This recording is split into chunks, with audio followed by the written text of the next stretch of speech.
안녕하십니까 믿음의 형제자매 여러분. 저는 오늘 이 시간에 두아디라 교회에 대해서 여러분께 말씀을 드리고자 합니다. 자, 두아디라 교회가 중요한 이유는 일곱 교회들 가운데에서 정가운데에 위치하고 있는 교회이기 때문입니다. 에서버두 사빌라 일곱 교회들 가운데에서 네 번째 교회, 정가운데에 위치하고 있는 교회인데, 이 두아디라 교회에서 철장 권세를 가진 사람이 나타나게 된다라고 말씀을 하시고 있는데, 계시록 1장 13절에 가도 일곱 금촛대들 정가운데에 있는 인자와 같은 이가 나옵니다. 그래서 이 가운데라고 하는 것이 대단히 중요한데요. 주님께서 저희들에게 두아디라 교회가 얼마나 중요한지를 깨우쳐 주기 위해서 이 비밀을 이 말씀 속에 숨겨 놓으셨는데, 에서버, 에베소 교회, 서머나 교회, 버가모 교회, 이 앞에 있는 세 교회들, 첫 번째, 두 번째, 세 번째 교회까지는 귀 있는 자는 성령이 교회들에게 하시는 말씀을 들을지어다를 먼저 말씀하시고, 그 다음에 이기는 자에게는 어떠한 상을 주겠다라고 하는 순서로 말씀을 하십니다. 그런데 이 순서가 반대로 뒤바뀌는 것이 두아디라 교회에서부터 뒤바뀝니다. 두아디라 교회, 사대 교회, 빌라델피아 교회, 라오디게아 교회, 이 교회들은요, 이기는 자에게 어떠한 상을 주시는지 먼저 말씀을 하시고, 그 다음에 귀 있는 자는 성령이 교회들에게 하시는 말씀을 들을지어다 라고 말씀을 하십니다. 자, 주님께서 이 귀 있는 자와 이기는 자, 이 두 가지 말씀의 순서를 정반대로 뒤집어 버리는 것이 두아디라 교회에서부터 그 순서를 바꾸시는데, 그것은 이 두아디라 교회가 일곱 교회들 가운데에서 정가운데에 위치하고 있고, 예수님께서 일주일 중에 정가운데 수요일에 네 번째 날에 돌아가시면서 지금까지 사탄이 통치해 오던 이 지구의 이 권세가 완전히 뒤바뀌는 사건이 바로 십자가 사건이었죠. 주님께서 돌아가시기 전에 이제 이 세상 임금이 쫓겨나리라 라고 말씀하셨는데, 주님께서 사탄이 번개와 같이 떨어지는 것을 보았다라고 하는 말씀도 하셨는데요. 예수님께서 십자가에서 죽으셨던 일주일 중에 정가운데, 자, 일주일 중에 정가운데에는 영원한 세월을 절반을 나누시는 사건, 그것이 바로 십자가 사건인데, 주님께서 십자가 사건을 통해서 사탄의 손아귀에 붙잡혀 있는 이 지구를 구원해 내시고 이끌어내셨습니다. 그래서 주님께서 저희들에게 이 예수님께서 일주일 중에 정가운데에서 돌아가신 그 십자가 사건이 중요하다는 것을 깨우쳐 주기 위해서 귀 있는 자와 이기는 자, 이 두 가지 말씀의 순서를 두아디라 교회에서부터 그 순서를 바꿔 놓으신 사실을 저희가 확인할 수가 있는데, 이 철장 권세를 갖고 있는 목자가 두아디라 교회에서 나온다라고 하는 이 말씀은 가운데에 속해 있는 진리를 깨닫게 되는 자가 결국은 철 지팡이를 갖고 있는 목자로 선택을 받을 수가 있다라고 하는 의미가 되겠습니다. 자, 계시록 5장 6절, 7장 17절에 봐도 보좌 가운데에 일어서 있는 지극히 작은 어린 양이 목자가 된다라고 말하고 있습니다.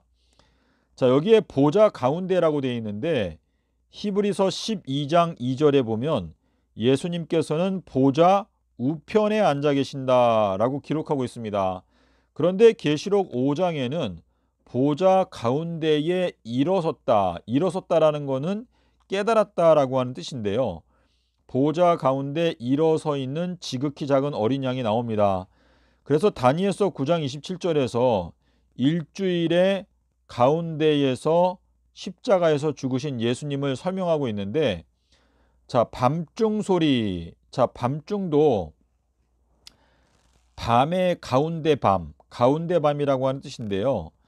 이 가운데 밤이 마태복음 25장 6절에 나오는데, 가운데라고 하는 것은 화살, 또 가운데, 밤중 이렇게 의미를 대는데, 이 밤중 소리라고 하는 것은 사실상은 수요일 십자가 진리가 외쳐지는 캄캄한 밤을 말하는 것입니다. 자, 그래서 여러분께서 두아디라 교회에서 철장 권세가 나오는데, 두아디라 교회는 7 교회들 가운데에서 정가운데에 위치한 교회이고, 그 이기는 자에게 철장 권세를 준다라고 하는 그 말씀은 가운데에서 십자가에서 죽으신 예수님의 그 진리를 깨닫는 자가 이긴다라는 것을 저희들에게 말씀해 주고자 하시는 것이죠. 자, 여기 화면에 보시면 주님께서 요나의 아들아 너가 목자다, 요나의 아들아 지극히 작은 양들을 먹여라. 자, 여기 721번 지극히 작은 양이라고 하는 요 단어는요, 계시록에만 나타나는 단어이고 딱 한 번 요한복음에서 나타나는 단어입니다. 그래서 계시록에 어린 양이라고 하는 모든 단어는 다 721번이고 계시록 외에 딱 한 번 나타나는 것이 바로 요한복음 21장 15절에서 요나의 아들아 지극히 작은 양들을 너가 먹여라 라고 말씀을 하시는데, 똑같은 이 지극히 작은 양, 지소형인데요. 보좌 가운데 서 있는 지극히 작은 양이 목자가 되어서 저희를 생명수 샘으로 인도한다라고 말씀하시고 있습니다. 자, 이 생명수 샘은요, 계시록 22장 1절에 천년기에 대한 말씀이 지나가고 나서 생명수 샘에 대한 말씀이 나오는데, 어린 양의 보좌에서, 보좌는 보름달이죠. 어린 양의 보좌에서 생명수가 흘러나온다. 그래서 이 생명수는 사실상 아비벌 18일에 주님이 부활하신 진리, 서기 3030년 살렘 진리를 말하는 것인데, 요나의 아들의 표는 삼낮 삼밤 땅속에서죠. 그래서 요나의 아들이 되면 저희가 지극히 작은 양들을 먹여주는 목자가 될 수가 있는데, 그 지극히 작은 양들 가운데서 주님께서 선택하시는 목자가 나오게 된다라고 말씀을 하시는데요. 마태복음 25장 45절에 보면 염소와 양이 나오죠. 양은 오른쪽에, 염소는 왼쪽에. 그런데 이 염소들의 특징이 뭐냐면 지극히 작은 자를 무시한다라고 주님께서 말씀을 하셨습니다. 그래서 너희가 지극히 작은 자에게 한 것이 곧 나에게 한 것이다 라고 말씀을 하시면서 염소들에 대해서 너희들은 영원한 형벌에 들어가라 라고 말씀을 하시는데, 마태복음 11장 11절에서 주님께서는 엘리야가 지극히 작은 자, 천국에서는 아무리 작은 자라도 저보다 크다, 엘리야보다 크다라고 말씀을 하시면서 엘리야는 지극히 작은 자라고 말씀을 하시고 계십니다. 자, 그래서 우리가 지금 이 내용을 통해서 알 수 있는 것은 무엇인가 하면, 요나의 아들에게 지극히 작은 양들을 먹이라라고 명령을 하셨는데, 이 요나의 아들, 다시 말해서 삼낮 삼밤 땅속에서라고 하는 그 말씀을 깨달은 사람이 지극히 작은 양들을 먹여줄 수 있는 것이죠. 그리고 그 지극히 작은 양들 가운데에서 보좌 가운데에 일어서 있는 지극히 작은 양이 목자로 선택을 받게 되면 그 지극히 작은 어린 양이 목자로서 저희를 생명수 샘으로 인도한다라고 말씀을 하시고 있습니다. 출애굽기 23장 20절에 봐도 내가 나의 사자를 보내는데 저가 너희들을 길에서 지켜서 내가 예비한 도성에까지 너희들을 인도하여 줄 것이다 라고 하는 말씀이 있습니다. 자, 그래서 주님께서는 요나의 아들이 되어야 저희가 목자의 사명을 감당할 수 있고, 요나의 아들은 지극히 작은 양들을 잘 먹여서 그 지극히 작은 양들도 역시 목자가 될 수 있도록 양육할 수가 있다라고 말씀을 하시고 있습니다. 그래서 이 계시록의 모든 비밀을 풀 수 있는 핵심적인 열쇠가 바로 요나의 아들, 요나의 징조, 인자의 징조가 되겠습니다. 주님께서 서기 30년에 수요일에 십자가에서 죽으시고 일요일에 부활하신 이 진리를 깨닫게 될 때 저희들은 눈을 뜰 수가 있는데, 라오디게아 교회의 특징, 7번째 교회, 이거는 지구 역사의 마지막에 대부분의 기독교의 상태를 말하는 것인데, 라오디게아 교회는 눈이 소경입니다. 근데 소경은 눈을 떠야 되는데 눈은 몸의 등불이다 라고 말씀하셨습니다. 근데 이 등불이 엘리야라고 말했기 때문에 라오디게아 교회가 눈을 뜨기 위해서는 등불 기별, 주의 길을 곧게 하라, 삼낮 삼밤 땅속에서 이 말씀을 받아들이게 될 때 눈을 뜰 수가 있는 것이죠.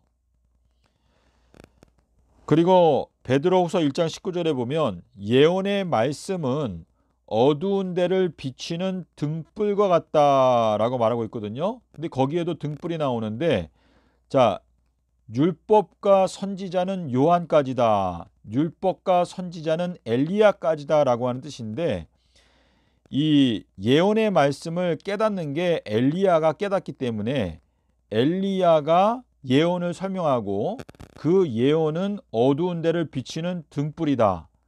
요한은 켜서 비치는 등불이다. 예언은 어두운 데를 비치는 등불이다. 자, 이 둘이 같은 표현인데 요한은 하나님은 자비하시다.